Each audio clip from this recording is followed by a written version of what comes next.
Hey, thanks for watching. This is Economic Observation. I am Chris, and it is October 2nd, 2020. Please subscribe to this video or give it a big thumbs up if you find it interesting, and I really am grateful that you're here to watch. Let's start. That the President of the United States and the First Lady have contracted COVID virus. Yes, it's a very, very contagious illness that we all need. Do what's best for us. Not only do what's best for us, but do what's best for others. Anyway, news on the stimulus is there is still no bipartisan support. Nancy Pelosi and Mnuchin are still trying to work out a plan. However, the GOP Senate does not want to see anything that begins with a 2. So we are at a stalemate. The American people are suffering. I mean, I can understand where the Senate's coming from, right? They don't want to sign this bill. They don't want to spend the money.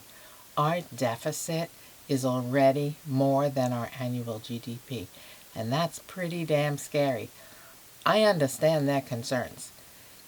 What really concerns me, too, are the unfunded pension and Social Security liabilities.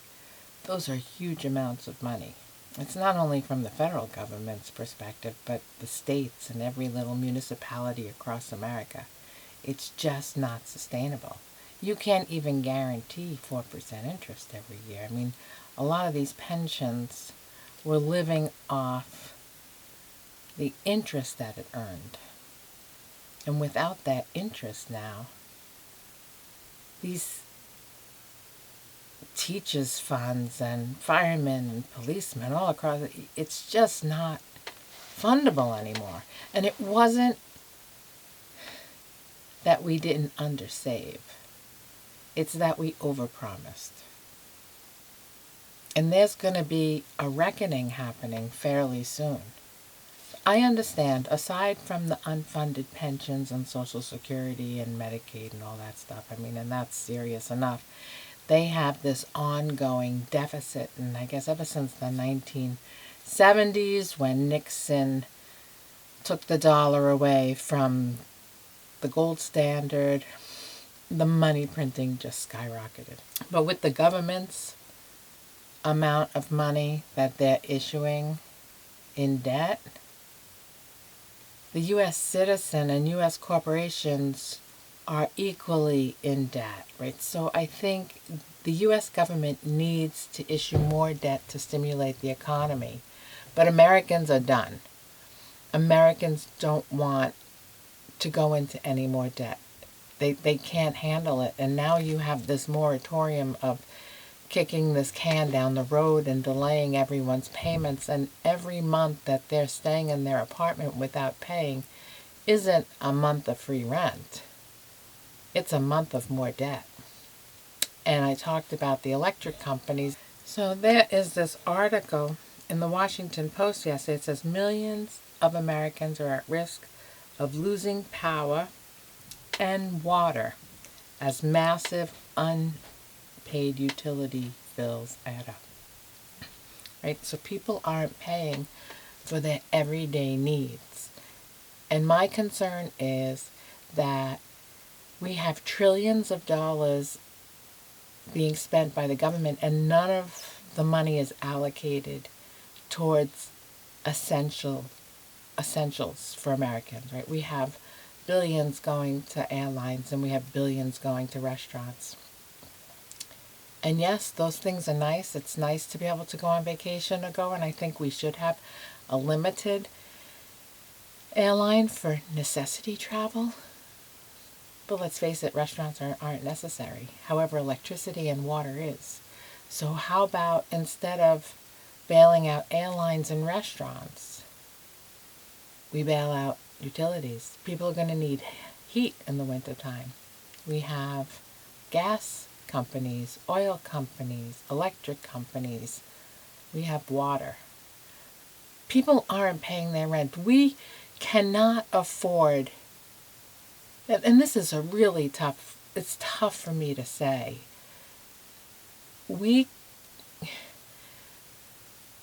Our dependency on all of these things has gotten out of control, right? The prices have gone up, our incomes have gone up, they're able to pay people a lot of money. And now something like this happens. What happens? I mean, so many people already haven't paid their electric bills.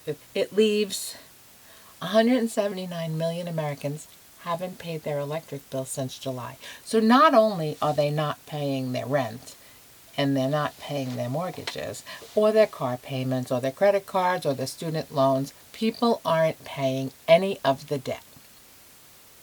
What's going to happen when this all stops? I mean, we already know the Senate doesn't want to help Americans, right? They don't want to spend any more money. They are too concerned. What happens when 50, 60% of America can't pay their bills? Are the prices going to go astronomically through the roof for those that can afford to pay for them? I mean, instead of bailing out restaurants and airlines, maybe we should be supporting electric companies and water. I think we got our priorities all screwed up in a lot of ways. I mean, when I read articles like this, people will not be able to pay this back. There are 30 million people out of work. I don't give a crap what the numbers say. 837,000 was announced yesterday, plus 640,000 on the PUA, which is the gig workers and self-employed. That is just a smoke screen. They say that, oh, unemployment is down to 7.9%. Bullshit. We are the economy. When we feel safe, when we feel confident, then we'll go out and spend. But I don't think people feel safe. I don't think people feel confident. I don't think people are excited. We are heading into a depression like we have never seen before. I mean, the writing is on the wall, folks. You can't just stop everybody's payments. And electric companies can't run on 50%, just like a restaurant can't run on 50%, or just like an airline can't run on 50%, or just like a theater can't run on 50%. You can't do it. Everybody has gotten so dependent on the masses buying things that when something like this happens, we're screwed. If people aren't paying their electric and their rents and their mortgages and their student loans and their credit cards and yada, yada, yada, how many people aren't paying their cable or for their Wi-Fi? How many people aren't even paying their cell phone bills? Is the price going to just skyrocket across everything? And yeah, if you have a job, you're really lucky. And for those 837,000 people who lost their careers yesterday, I know how it feels. I lost my job in 2009. It sucks. You not only lose your job and your livelihood, you lose your identity. Many of these people worked in these companies for decades. It shatters your life. I know it shattered my life. I was with Goldman Sachs for 25 years. Life shattering. But I picked myself up and I did something better with it. It's tough out there. And listen, when I worked at Goldman Sachs, I was in operations. I was a vice president, but I was not a salesman or a trader. I was not a multimillionaire. I worked in the Boston office and I probably got paid half of what I should have been paid. I don't know, maybe if I didn't get hurt that badly, I wouldn't have a school in Africa. But I needed to do something positive. I needed to do something that made me feel good about who I was. And that's how the Tanzania School Foundation came to be. But other than that, I feel the pain of a lot of people. We're not going to get through this easily. It's not going to end well. You look over here and you see, yep, GDP deficit greater than the annual GDP. That sucks. World Reserve currency on the line. They're talking digital currencies, the CBDP or something. We are not going to recover. This coronavirus pandemic is like the needle in the balloon. We were so over-leveraged before this happened. We were so indebted before this happened. Our economy was not in good shape before this happened. But this is the last straw now. Depression, folks. I'm not kidding. You're seeing it unfold. And take heed. Take care.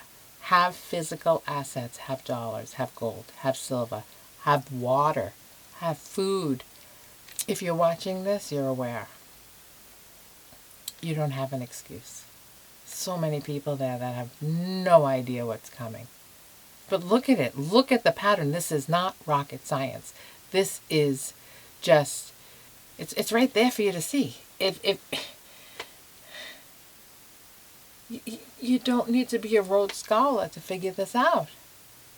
All right. Have a lovely weekend, folks. It was nice talking to you. Please subscribe. Please like this video. And I'll talk to you soon.